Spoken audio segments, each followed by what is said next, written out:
like to start with, Dad? Why don't you start me ask me a question, Peter? Okay. Um,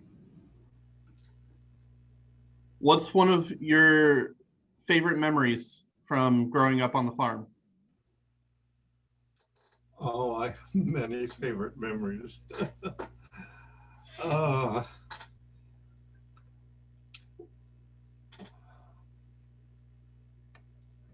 One of them is my dog, Pete. My folks got a dog when I was born, and he grew up with me. Mm. You know, because he was an old dog by the time I was 13, 14 years old. He was a border collie, so a beautiful dog and very, very attentive. I remember my dad telling me that one time he set me on a blanket out in the yard, and Pete was there. And my dad had a team of horses. I think it was a six team, 6-horse team. So 6 horses in broad, uh, you know, 6 horses wide, Mm-hmm. coming down. And he started driving them toward this little kid on a blanket. And Pete apparently saw them coming and barked and growled and stopped the horses. It's incredible. I was very impressed with that. When my dad told me the story, Mm-hmm. I believed that it was possible because Pete was always at my side. And another memorable experience was shooting the pony that we had. Let's see. First of all, I had a Shetland pony that I got when I was very young. I don't remember how old I was, but my dad used to set me on the Shetland pony's back and ride me around. And eventually I got so that I could handle the Shetland pony's reins. Her name was Beauty. And as a typical Shetland, she was very small. And I distinctly remember this event happening. I was probably 8 or 9 years old, and riding riding Beauty around. And Beauty decided that she didn't need to have me ride anymore.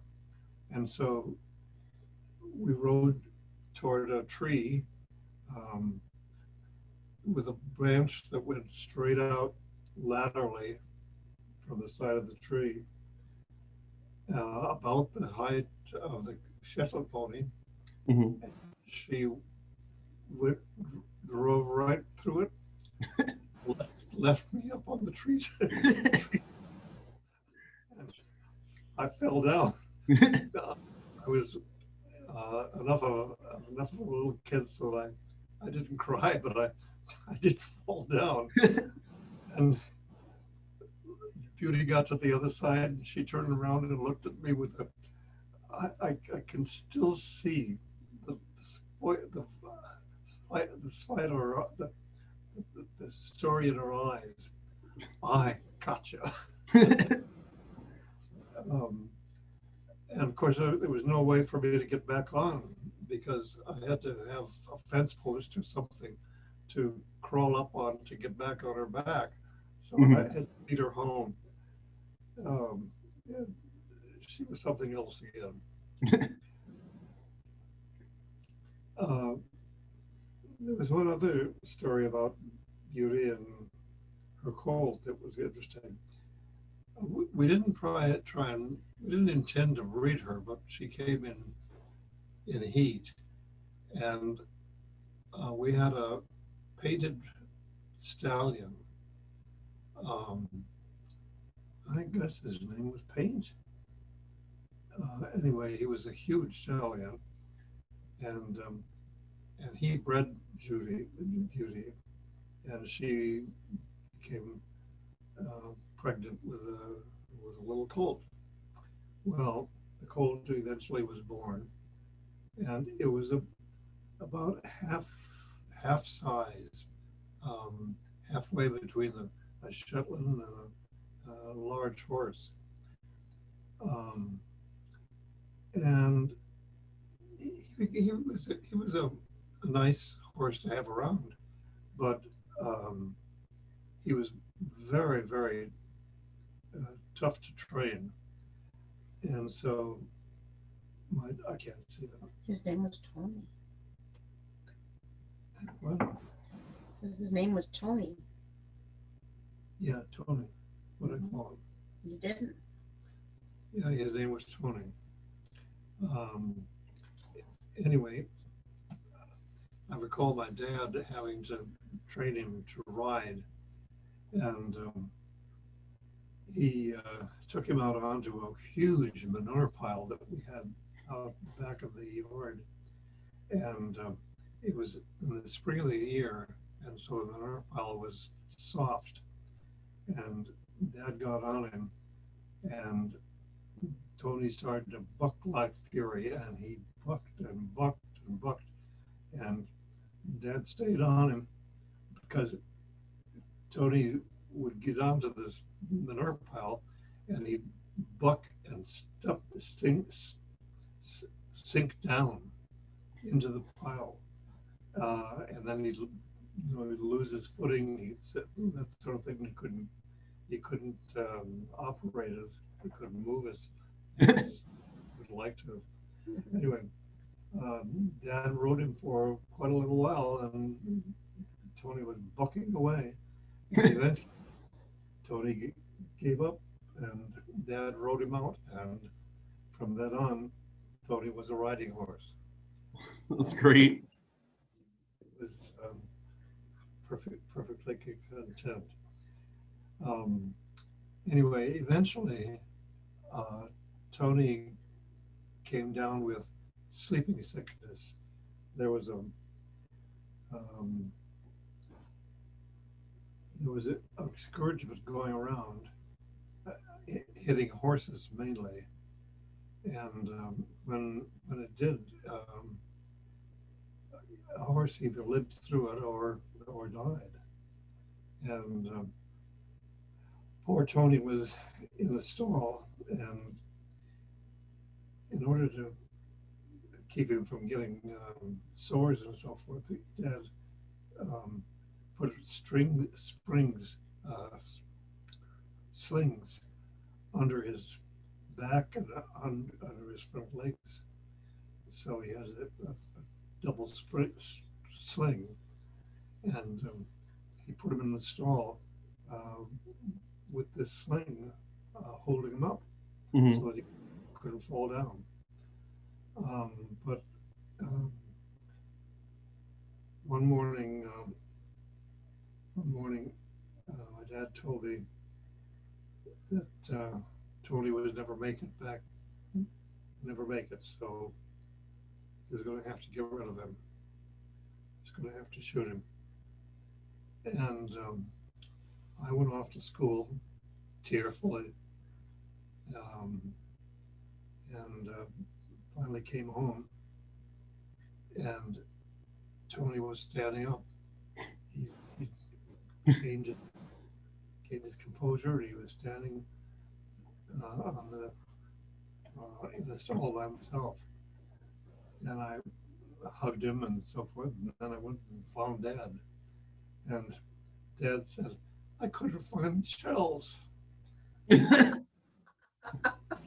He'd, he'd looked all over the house and he couldn't find the shells to shoot the horse. Oh, wow. Did Tony recover after this? Tony recovered after that. That's great. He was never very energetic. Sleeping sickness does that to you. It kind of kills your energy. Mhm. So he was kind of plodding along all the time, but he was nevertheless rideable and a gentle animal. Anyway, that was an interesting. That was a figure, a piece of memory that's embedded in my mind because, of course, I came home from school expecting to find Tony dead, and here he was standing up. None the worse for wear. Let's see. The other thing I remember about growing up was a number of times I fell and broke something or other in my arms. One time, I don't know how I did it, but I broke a collarbone, and so I had to carry, in order to strengthen the arm, I had to carry a sack full of stones. I had to carry him to school and everywhere I went. But I did it because it was important to get my arm back functioning again. Mm-hmm. That was one time I broke my arm. Another time was when I was riding our other riding horse called Pat. Pat was a white horse, larger than Beauty, but smaller than the teams of horses that we had. And I was riding Pat out in the pasture. I didn't have a saddle on him, because Pat was a gentle horse and got along fine. Anyway, we came down. We were heading home. Came down over a hill, and then halfway down the hill, there was a great big gopher hole, and Pat was deathly afraid of gopher holes, and he planted his feet, one on each side, put his head down, and down I went over his head with my arm down into the damn gopher hole. Oh no. And I broke my arm in the process. Well, I got up, and of course I didn't have a saddle, so I couldn't get on him to ride home, and I had to walk home. And I was walking home, and my mom was out in the garden, and she saw me coming, and one arm was like 4 inches longer than the other arm. She screamed and said, "What did you do to your arm?" Somehow she got me to, I don't know if I fainted or what. But anyway, I don't remember what happened next, except that my dad took me into Lisbon, which was 20 miles away, into the doctor's office. And in those days, you went to the doctor himself directly when you needed help. And I went to the doctor's office, and he X-rayed my arm. Now the X-ray machine was a tabletop affair, probably 2.5 feet wide and probably 3.5 feet tall, and it was like a screen that stood on a tabletop. And so he had me stand behind the screen, and he said, "All right, put your arm behind it." And he said, I'll turn on the x-ray. And he said, here, you can peek around this side and you can see how your arm is broken. And indeed I could. There was my broken arm showing up under the x-ray.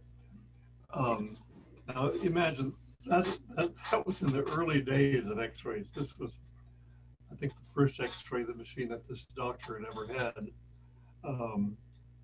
In years later, you know, dentists put the give you an x-ray and they dash off into another room and x-ray while you're through your head. Anyway, that was not the case with that. It was just hold your arm behind the x-ray and take a look at the bone. And he put it back together. And I had to that one I had to carry in a sling. So I had a sling for quite some time as the bone was healing. Did you never have casts? Did they use casts in those days? Yeah, they did. There must have been a cast on it. That's probably why I was. But the sling held the cast. That's right. The sling held the cast tight against my body. Yeah, that's probably true. Let's see. There was another time I broke my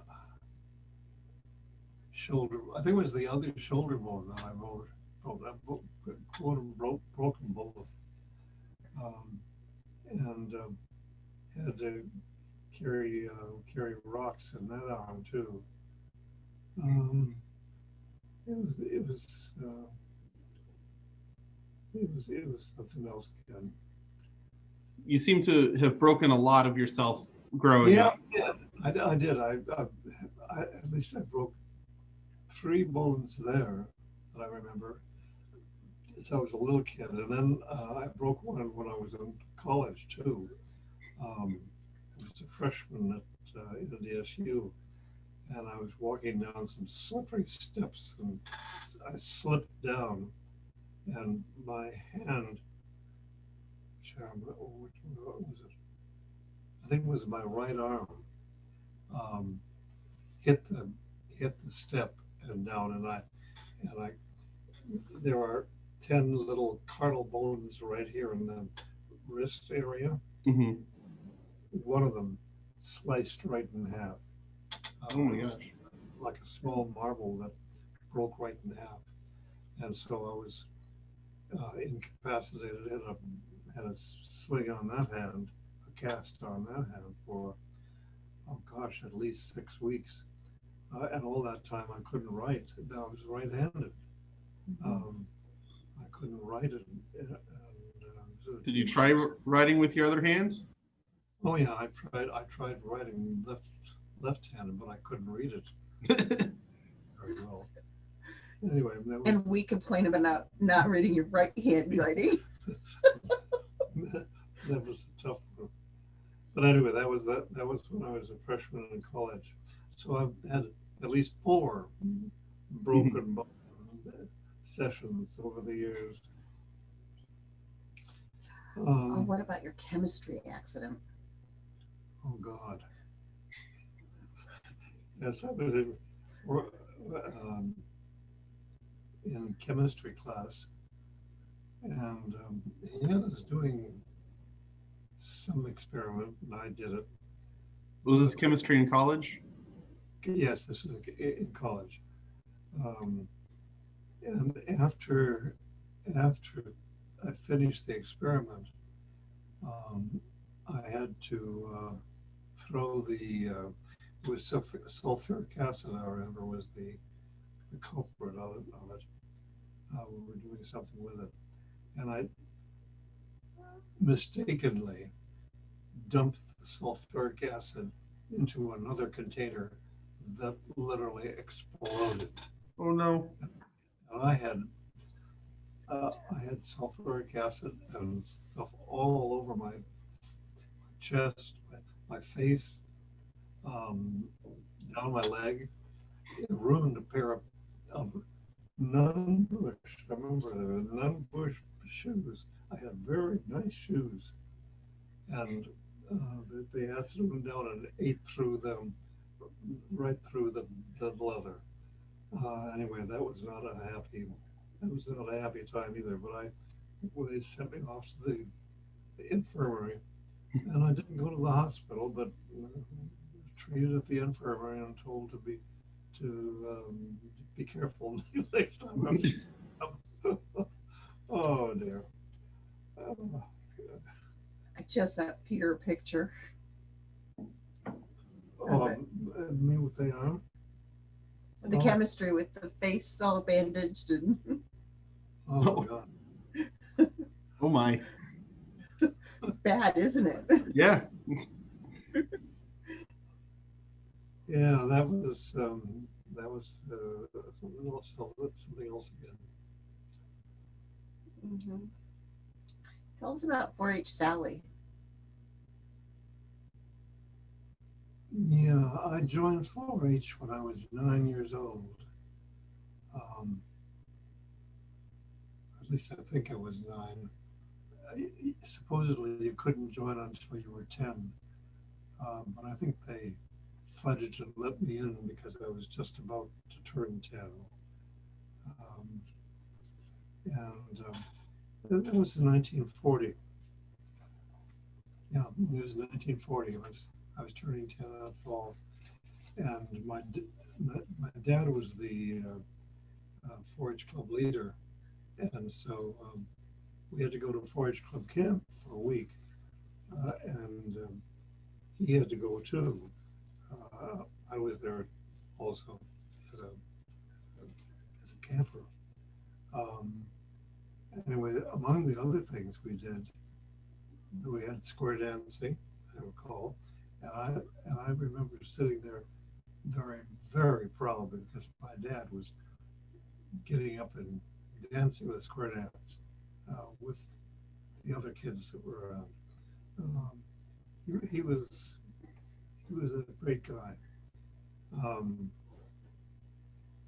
Anyway, among other things, we made 2 bowls. Each made a bowl. We each sanded the bowl carefully and then lacquered it and that sort of thing. And I still have the 2 bowls that we made. One bowl is signed by my dad, O. Erickson, and the other one has my name on it.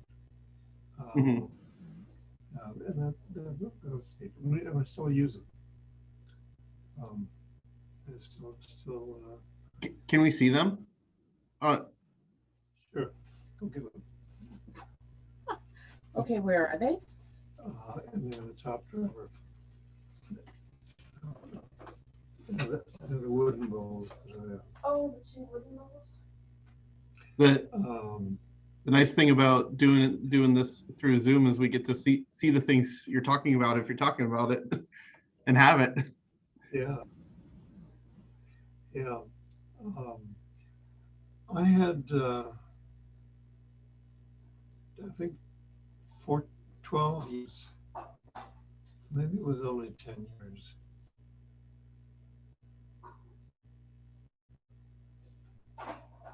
Ten what? I'm not sure. 10 or 11 years in 4-H. Mm-hmm.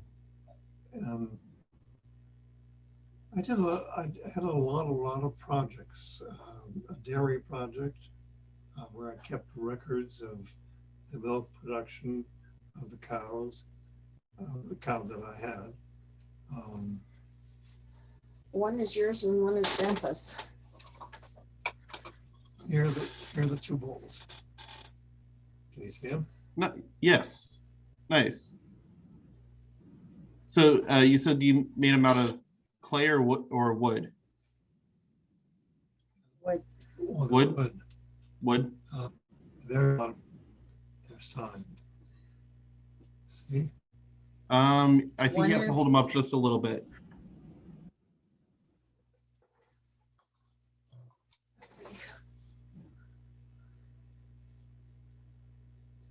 read that? I can see that there's writing on it. Light on it? Turn your Yes, light on, I can Dad. see it. I could see the writing. It looks like your bandwidth is a little low, so you're going slowly, but I can see that.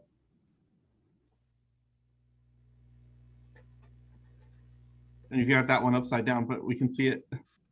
There we go. So that one was O.O. Erickson and the other one was E.C. Erickson. Mm-hmm.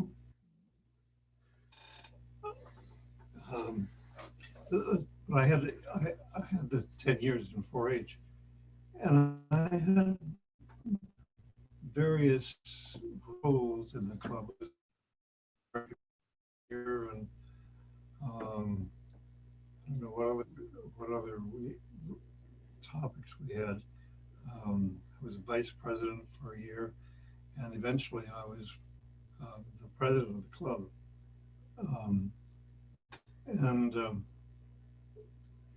Among other things, I got an award for, this is probably when I was a president, I got an award for leadership in the club.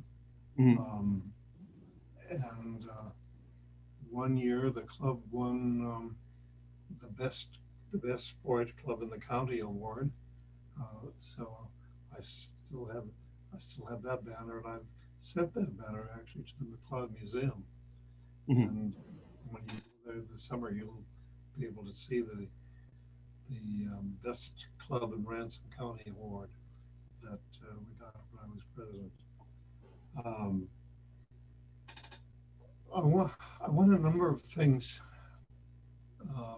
because of it. I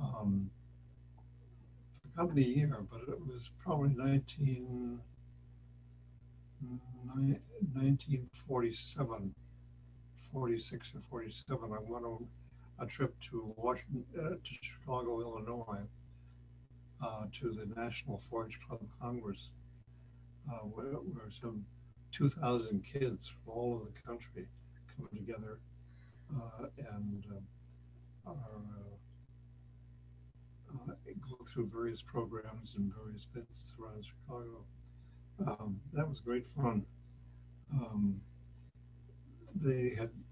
Each state selected, I guess it was around 30 kids to make that trip to Chicago, and I was selected once. Then 2 years later, I was selected again, and I went back for a second time to the National 4-H Club Congress. That was for a daring award, and there were 6 of us nationwide who won daring awards, and we each won a scholarship, a college scholarship from Kraft Food Company. And among other things, because it was from the Kraft Food Company, we got to go to the Kraft processing plant, which was in Evanston, Illinois, and we had lunch with J.L. Kraft himself, No, yeah. the owner and originator of Kraft Foods. He was a rather old man by that time. He'd given up his presidency and so forth, but he was still active, honoring 4-H kids across the country. So he had the 6 of us who won this national scholarship to come to his office, and he gave me a book. I still have it. It's a book on jade that he wrote, and he signed it. So I have the J.L. Kraft book on jade. You can find it up there someplace, and signed by Kraft himself. And that was a special year. That was the year that I met a girl from Chalmers, Indiana. She was beautiful young lady, and we became good friends, and had correspondence for the next 2 years. Anyway, here's the book that Kraft Hmm. Yeah, gave us. On a little bit. very nice. And here's his signature. That's crazy. Jan- I had no idea that he wrote a book. Amazing. No, he was one of his avocations was a collector of jade. He had a huge jade collection in his office. Hmm. Beautiful, beautiful pieces. There's a picture on the back of it. Oh, very nice. That's the Yeah. He and Grandma had the same passion. yes, that's true. The other 4-H experience I had was a year later.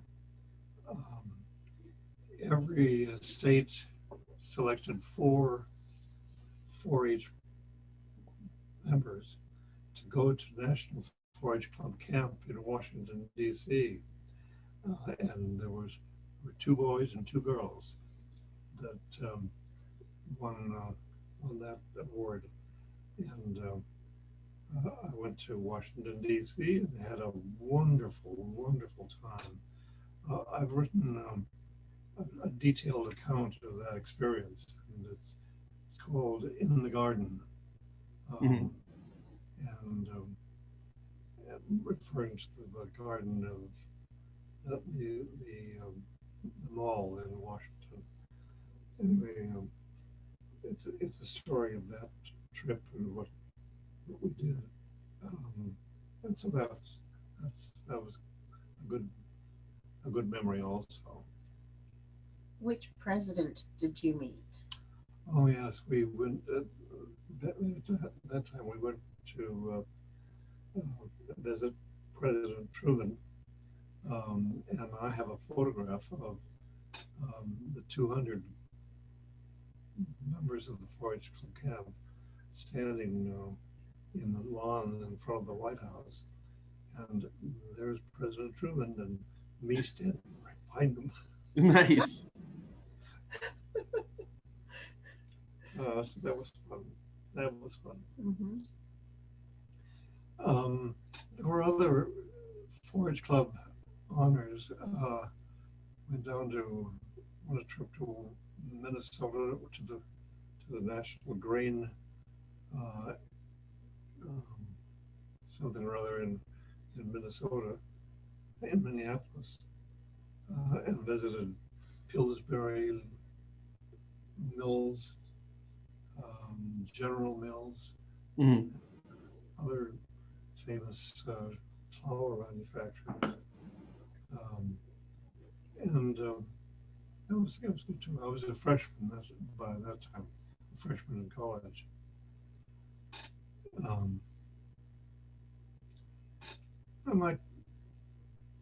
I might mention to you the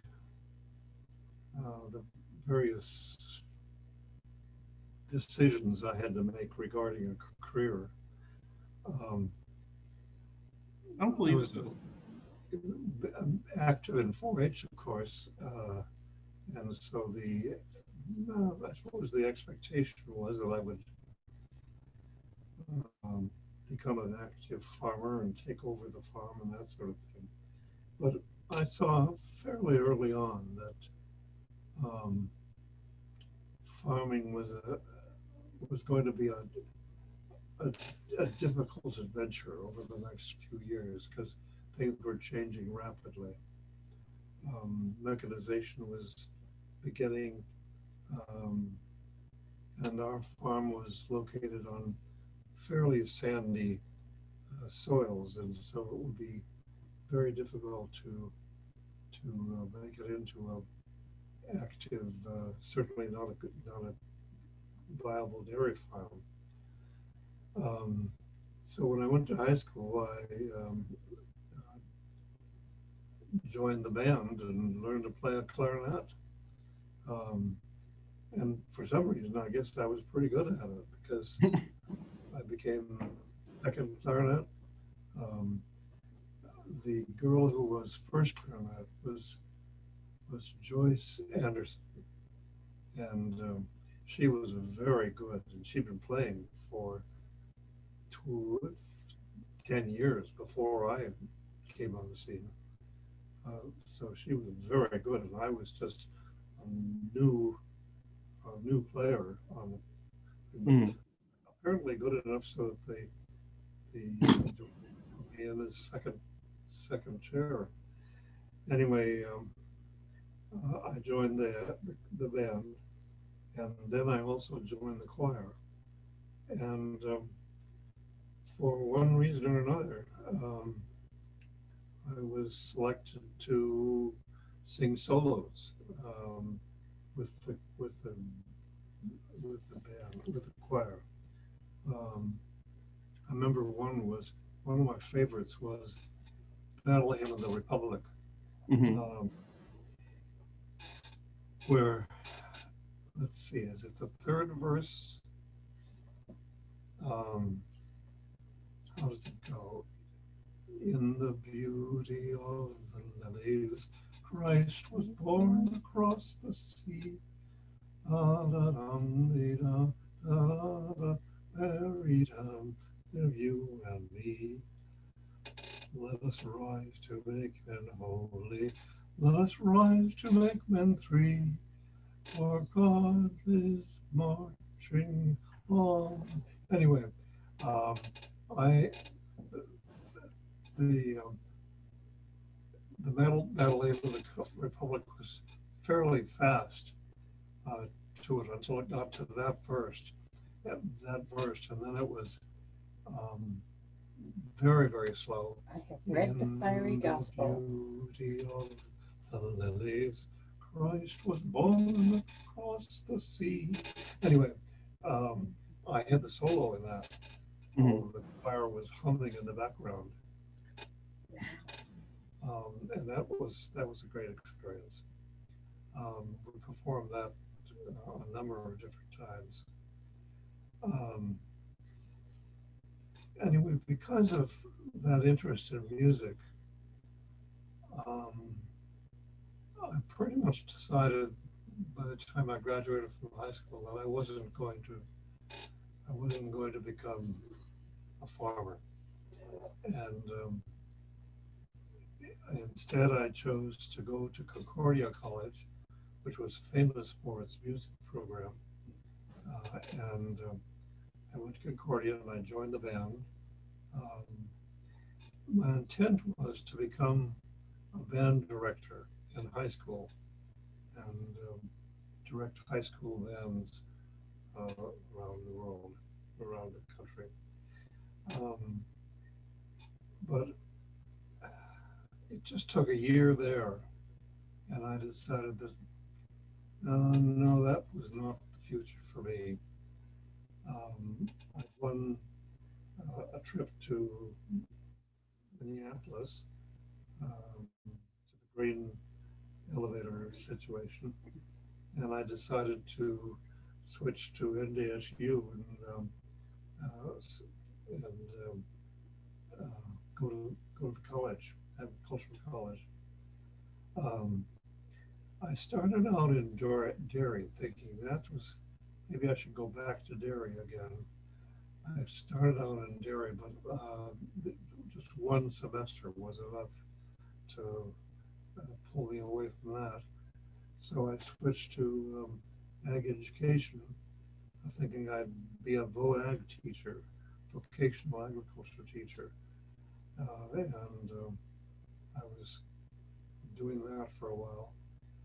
But also that first year I became active in the Westminster Fellowship Presbyterian Youth Organization, and that was an eye-opening experience too. In fact, one of the interesting things that I learned there was something that I carried through to to this day. Um, uh, Reverend Ruber was the minister advisor, and we've been going on for half the semester. And I complained to him and said, you know, I have all these ideas and all these wonderful programs that we should do, but nobody follows up on them.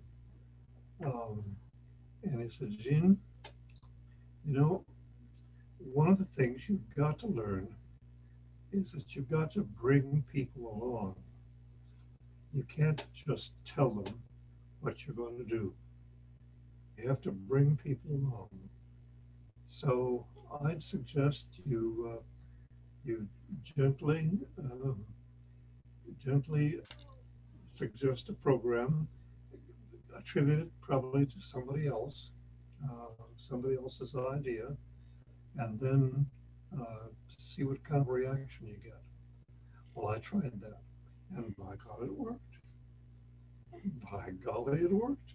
And before the end of the year, we had programs like you wouldn't believe, and everybody involved, and the group was very enthusiastic about its efforts, and it was the thing that I learned early on. You just, to be a leader, you have to share the leadership responsibility. And give people credit, even where it isn't really awarded. They haven't awarded it. They haven't been. They didn't earn it. So is that what made you want to become a Presbyterian minister, possibly? Well, that was in that same time. I decided maybe I'd become a minister, and I was doing that. I switched to the commitment to be a Presbyterian minister, and that was about the time I met Anne. And so when I first met her, I was talking about a career in the ministry, and she agreed to it. That's why she said she thought she was going to be marrying a Presbyterian minister. That's right. She thought she was, and that lasted. Well, that lasted until the senior year, and by that, maybe then in the junior year, I switched from ag education to a major in agricultural economics, and that was an eye opener because the professors I had were remarkable people. One was Rainer Schickele, who had escaped from Germany back in the 1930s. Wow. Gone to Iowa State, and then was fired from Iowa State because his support for the margarine program, and in Iowa you couldn't do that. You had to be a butter person. And the other was Boulder Christensen from Canada, who was an institutional economist. And he became my major professor, and was a remarkable influence on my life. And the topics that we dealt with that year, this was 1953. The world was changing a great deal, and the topic of a one world program. This is before the United Nations was put into existence. The idea of a one world program, of the world's coming together, the nations developing, that sort of thing, was on the forefront of our experiences and thought thinking. And during that year, I decided,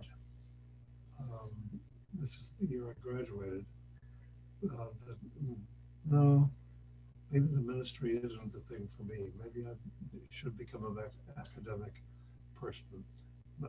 And Ann and I had many long talks about it, and she gratefully agreed. And so our plan after that was to go on and get a PhD degree in economics or sociology, and it's still the choice between the two, and so that was the. So can you imagine going through all those career decisions? Yeah, that's crazy. Incredible. And how many years were you in college? 5. Did you have a stint in Bismarck? No, but that was 5 because of the year at Concordia didn't transfer Right. very well. And you didn't have a year in Bismarck? No. Okay. No. Wow. Wow. So that's how you settled on rural sociology. Well, Right now we're only on economics or sociology. We're not even into rural yet. No. No, my draft board insisted that I go into the Army. Mm-hmm. And so after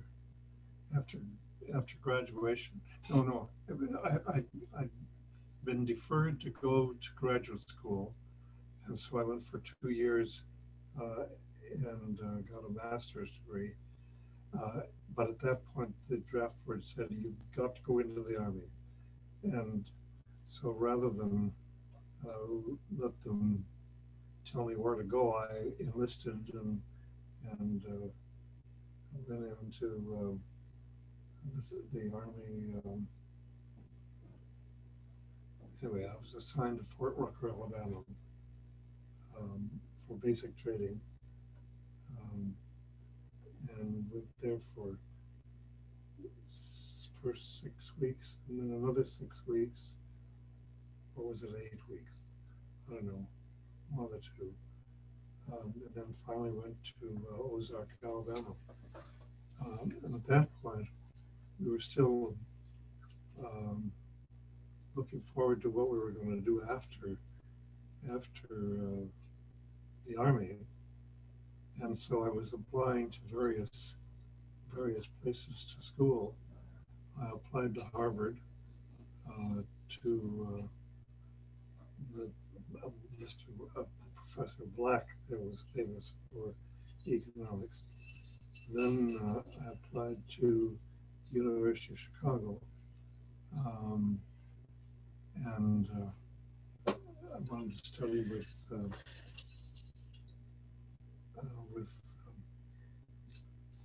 Ted Schultz, who was there, and out of desperation, I also applied to the sociology department at Michigan State, and I was accepted in all 3 places. But by that time, we had Ken and Steve were born. Anne was, of course, had graduated, and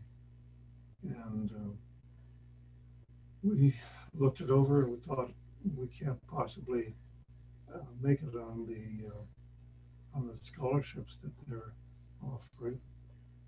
So Michigan State had an excellent